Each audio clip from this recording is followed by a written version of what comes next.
Michael Adam adalah Grandmaster asal Inggris yang dijuluki ular piton, karena gaya bermainnya bagaikan ular yang menjepit dan mengikat lawan, sehingga lawan dibuat mati tak berdaya. Dalam game yang terjadi pada tahun 1992 di Dortmund, Jerman, Valeri Salov sebagai pemegang buah hitam dikalahkan dalam 37 langkah, dengan posisi raja terjepit seperti terlilit ular piton. Permainan berlangsung dalam opening Sisilia.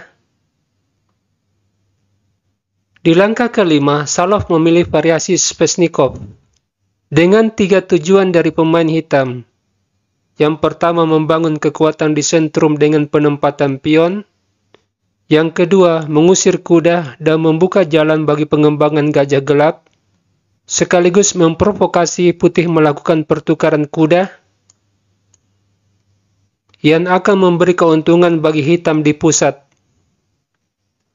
Adam lanjut dengan kuda B5, pion D6, dan gajah G5. Sebuah langkah agar perwira hitam yang mengendalikan petak D5 sedapat mungkin bisa dihilangkan. Dengan ide, kuda putih akan melompat ke D5. Dilanjutkan pion usir kuda, kuda mundur, pion B5, ancaman melakukan forking kuda dengan B4, juga mengontrol petak C4 dari kemungkinan ditempati kuda dan gajah. Michael Adam merespon dengan tepat gajah kali kuda. Pion kali gajah. Putih memanfaatkan situasi di mana petak D5 tidak dikontrol oleh perwira hitam, dan dia menempatkan kudanya di D5. Salov lalu mengembangkan gajah gelap, pion C3,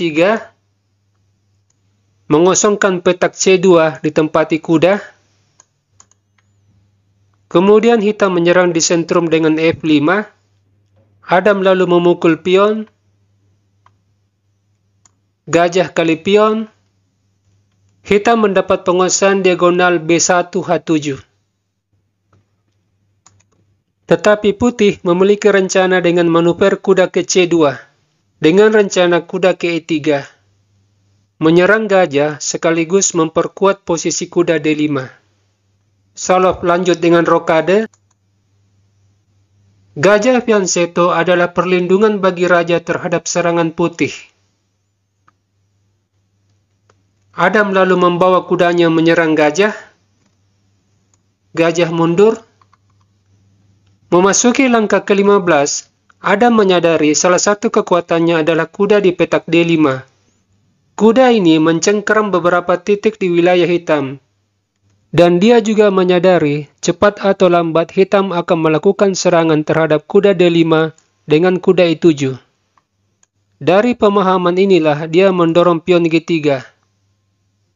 Sebuah rencana menempatkan gajah di G2, menguasai main diagonal, sekaligus memperkuat posisi kuda di D5. Pengamatan Michael Adam benar adanya. Sirov lalu menyerang kuda outpost dengan kuda E7. Gajah G2, diikuti benteng B8, menghindar dari diagonal gajah. Adam lanjut dengan rokade, dan Salov melakukan langkah lemah dengan pertukaran kuda. Pertukaran yang terlalu cepat. Ada baiknya di sini Salov menjalankan pion F5, membiarkan putih terlebih dahulu memukul kuda. Menteri kali kuda, dan apabila kuda D5 menyerang menteri, di sini hitam hanya perlu menteri D7. Terlihat hitam memiliki 2 pion agresif di sentrum. Tetapi hal ini tidak terjadi. Setelah di langkah ke-17 Salov memukul kuda, Adam merespon dengan langkah yang sangat tepat, gajah kali kuda.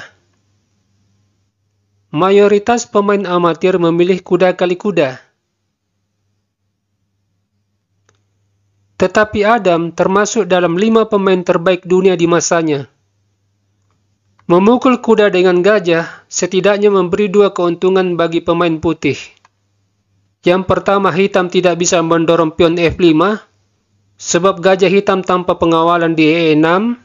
Dan yang kedua, setelah pertukaran gajah, menteri kali gajah, pion D6 menjadi sasaran serangan, di mana putih selanjutnya bisa memanfaatkan benteng di D1. Pion D6 mendapat tekanan 2 kali. Salov tidak terpancing dengan keberadaan gajah di D5. Di sini dia membawa rajanya menepi, menghindar dari shadowing gajah. Adam lalu membuka front pertempuran baru di sayap menteri dengan A4. Di sini langkah terbaik putih menteri D3, menghubungkan kedua benteng dan mengontrol petak F5. Jika menteri D7, benteng D1 menambah tekanan terhadap pion D6.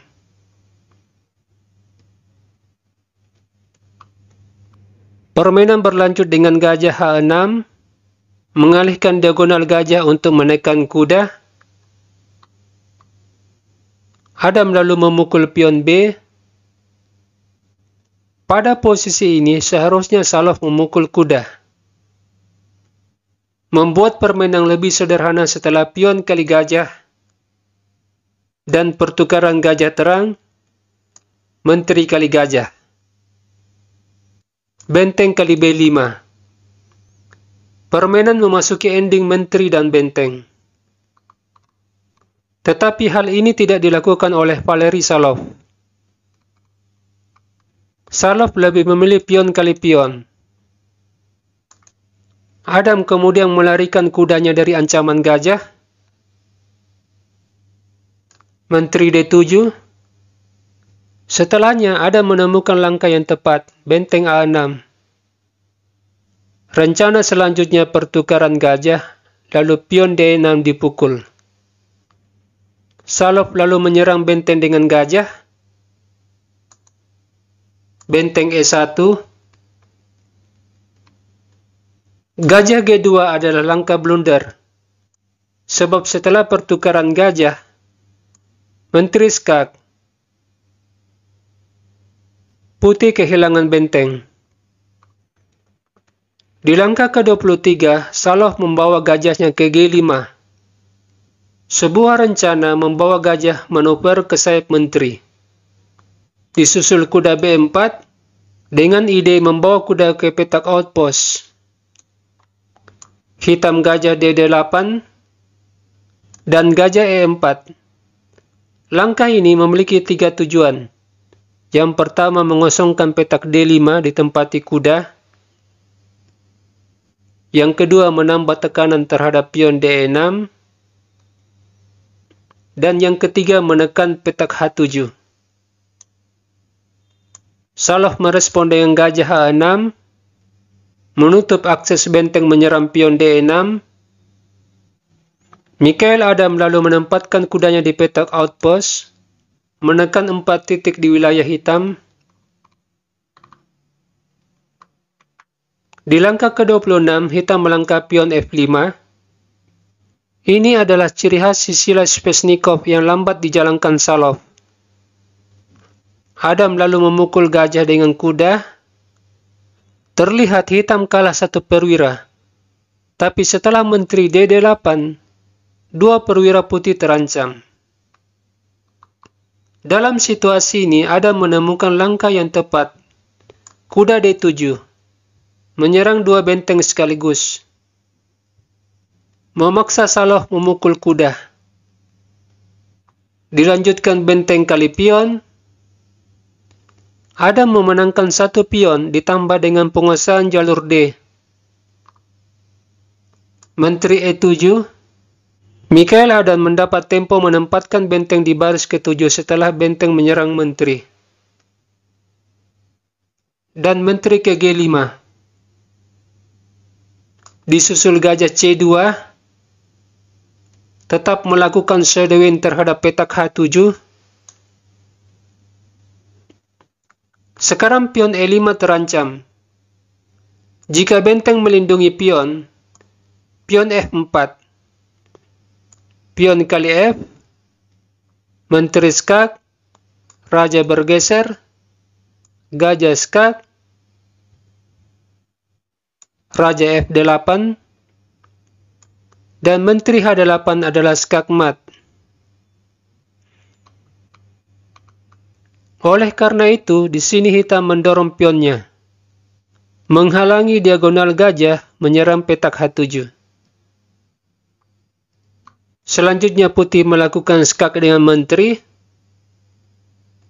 hitam menutup dengan menteri, mengajak putih memasuki ending, tetapi Adam menolak dengan menteri A7.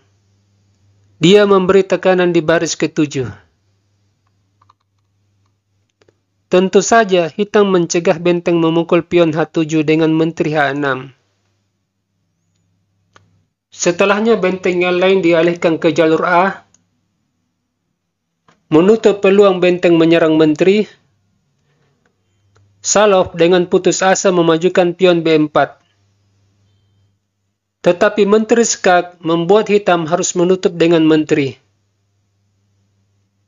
Dan setelah benteng A7, hitam dipaksa menyerah dengan langkah selanjutnya, menteri kali menteri, pion kali menteri. Hitam tidak mampu menahan bencana yang terjadi dengan benteng kali pion H7.